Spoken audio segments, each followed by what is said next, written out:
everyone, this is Locke and I. Welcome back to another video on the Great Build YouTube channel, and today we're going to be talking about the LEGO City Police Station I've designed for my LEGO City.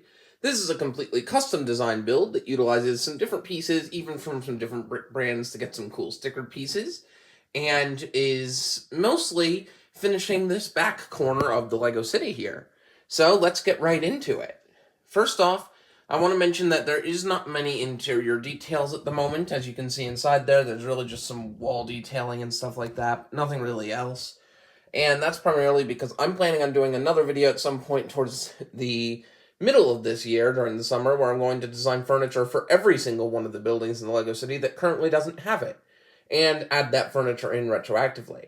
Because of that, I made the roof slightly easier to take off. It's on a couple of layers of plates along with some tiles as well. And this police station in total is 2 stories tall, with both stories being way taller than your average LEGO City story, making it be about as tall as other 3 to 4 story buildings inside the city. And of course, we have at the front, we have the garage area, as well as the police logo. I do have intentions to change most of the English or just regular lettering on these LEGO sets to be Ninjargon for my stop animation project, but for now I'm just using the regular police logos because I think they do the job pretty well. Now, there's also a door to the side of that main entrance, but let's take a look at what's going on inside. And so, it's a little tight to get my camera in here, but it is inside of the police station garage. Now, this police station garage can accommodate almost every police vehicle in my city, at least all of the important ones. We have the K9 unit, because I recently picked up the LEGO City Police Station, which I'm a huge fan of that set, and that gave me a lot of inspiration for how I was going to build this. But we have the K9 unit in there, we have 2 police cars, and we have the police motorcycle in here as well. And because all of these police cars are stationed in here, it mainly means that you can only let one of them come out at a time through the garage door, but otherwise it's a great place to store the police vehicles that doesn't require me to build an entire building overhead of everything. Now, let's talk about what we see right over here. So, this is the part of the police station that I designed to be based off of the LEGO City Police Station I recently got. And I'm not going to be doing a formal review on it because a lot of the parts from that police station actually went into this one, which was my primary reason for deciding not to review it.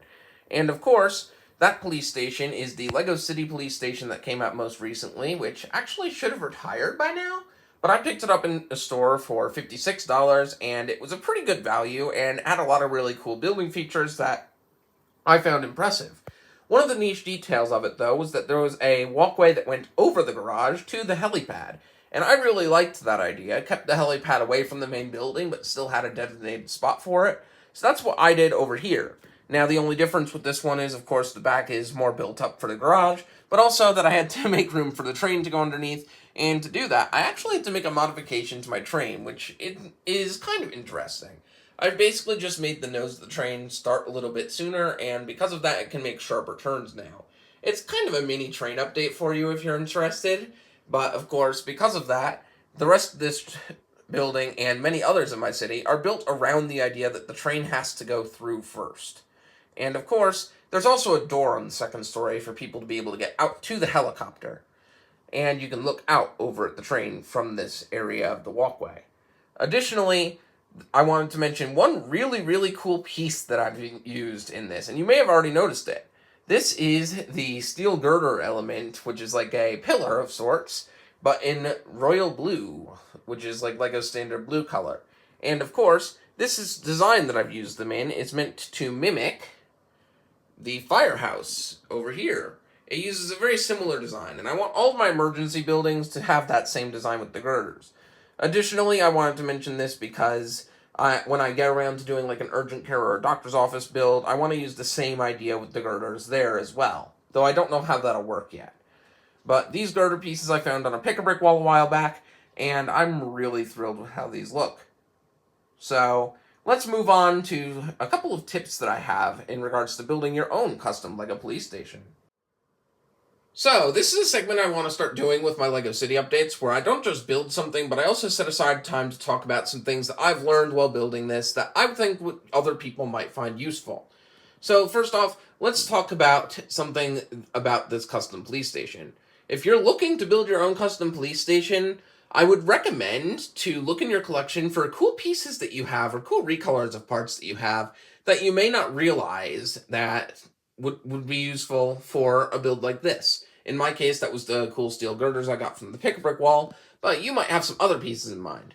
Additionally, don't set yourself to using the color scheme of the police vehicles you're originally using. For example, the police vehicles that I've been using for my LEGO City initially had like the highlighter yellow, reflective yellow color on it.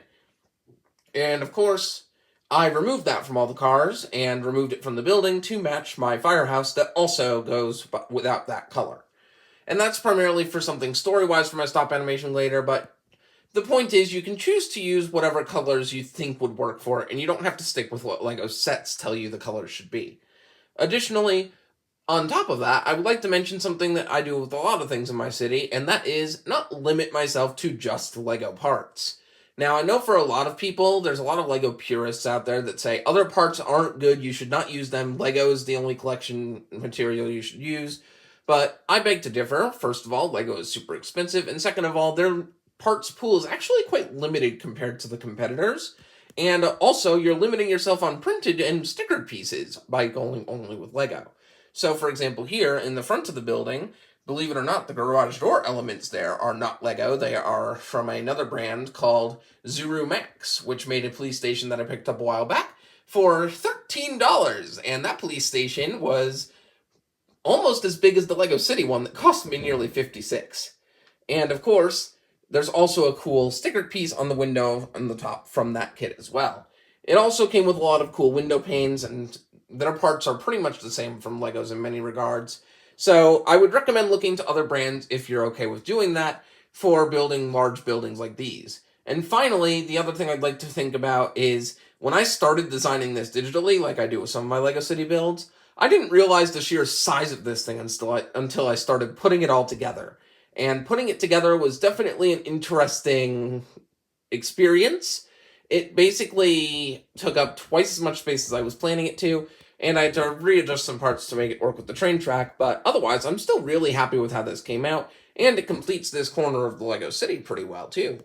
Now, of course, that's all I've got for you in this video, but I do have a couple of LEGO reviews coming up because I recently went to the LEGO store and I'm in the process of currently building all of these LEGO sets that I've purchased. I will show a community post with what I purchased, so that way people can see what sets to expect possibly getting reviews on, but of course, those videos are going to be something that you'll get to see coming up soon.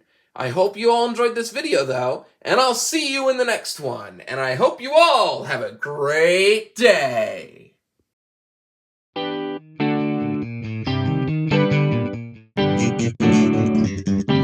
Thank you.